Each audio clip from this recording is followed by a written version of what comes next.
Supreme court ने Delhi NCR की प्राधिकरणों को निर्देश दिया है कि वे तुरंत सड़क पर घूम रहे आवारा कुत्तों को पकड़ें, उनका नसबंदीकरण करें और उन्हें स्थायी रूप से शेल्टर में स्थानांतरित करें। अदालत ने चेतावनी दी कि इस प्रोसेस में बाधा डालने वाले किसी भी व्यक्ति या संगठन के खिलाफ कानूनी कार्रवाई की जाएगी। सोमवार को सुप्रीम कोर्ट ने दिल्ली और राष्ट्रीय राजधानी क्षेत्र के नगर निकायों को सख्त आदेश दिया कि आवारा कुत्तों को तुरंत पकड़ा जाए, नसबंदी की जाए और स्थायी रूप से शेल्टर में भेजा जाए। अदालत ने कहा कि इस आदेश के पालन में किसी भी तरह का कॉम्प्रोमाइज नहीं होना चाहिए।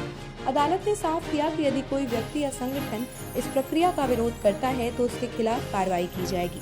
अदालत ने कहा कि कुत्तों के काटने से होने वाले रेबीज के खतरे को देखते हुए तुरंत कदम उठाना जरूरी है।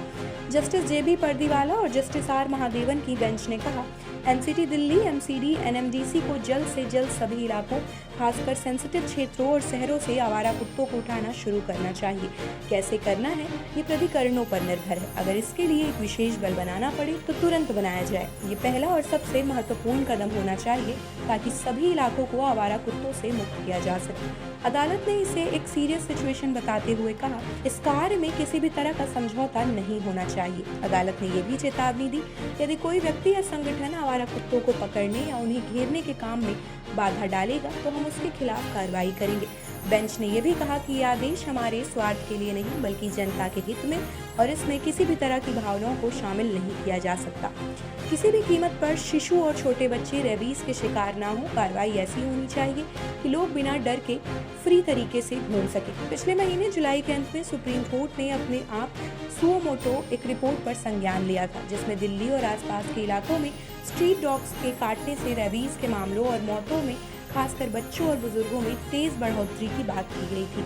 अदालत ने इस समस्या को बहुत चिंताजनक बताया और नगर निकायों की नाकामी को भी हाईलाइट किया था। दिल्ली के विकास मंत्री कपिल मिश्रा ने कहा कि सरकार समयबद्ध तरीके से शीर्ष अदालत के आदेश को लागू करेगी। उन्होंने कहा कि ये फैसला शहर को रेबीज और आवारा जानवरों के डर से मुक्त करने का रास्ता साफ करेगा। इस फैसले में सुप्रीम कोर्ट ने 5 पॉइंट ऑर्डर दिए हैं, जो इस तरीके से हैं। दिल्ली की प्राधिकरणों को तुरंत पर्याप्त स्टाफ और सीसीटीवी निगरानी के साथ कुत्तों के शेल्टर बनाने होंगे और ये काम 8 हफ्तों के भीतर पूरा करना होगा। नसबंदी के बाद किसी भी कुत्ते को वापस नहीं छोड़ा जाएगा। प्राधिकरणों को 6 हफ्तों के भीतर 5000 आवारा कुत्तों को पकड़ने की प्रक्रिया शुरू करनी होगी, जिसकी शुरुआत सेंसिटिव एरियाज से की जाएगी और इस काम में बाधा डालने वालों के खिलाफ सख्त कार्रवाई की जाएगी। दिल्ली, नोएडा और गुरुग्राम की बैच प्राधिकरणों को रोजाना पकड़े गए सभी आवारा कुत्तों का रिकॉर्ड रखना होगा और उन्हें वापस नहीं छोड़ना होगा। इस नियम का उल्लंघन होने पर सख्त कार्रवाई की चेतावनी दी गई है। एक हेल्पलाइन 1 हफ्ते के भीतर बनाई जानी चाहिए, जिस पर कुत्ते के काटने और रेबीज के मामलों की शिकायत दर्ज हो सके। अधिकारियों को शिकायत मिलने के 4 घंटे के भीतर कुत्तों को पकड़ना, नसबंदी करना और उसे वापस न छोड़ना अनिवार्य होगा। प्राधिकरणों को रेबीज के टीकों की अवेलेबिलिटी और स्टॉक पर भी एक डिटेल रिपोर्ट प्रेजेंट करनी होगी।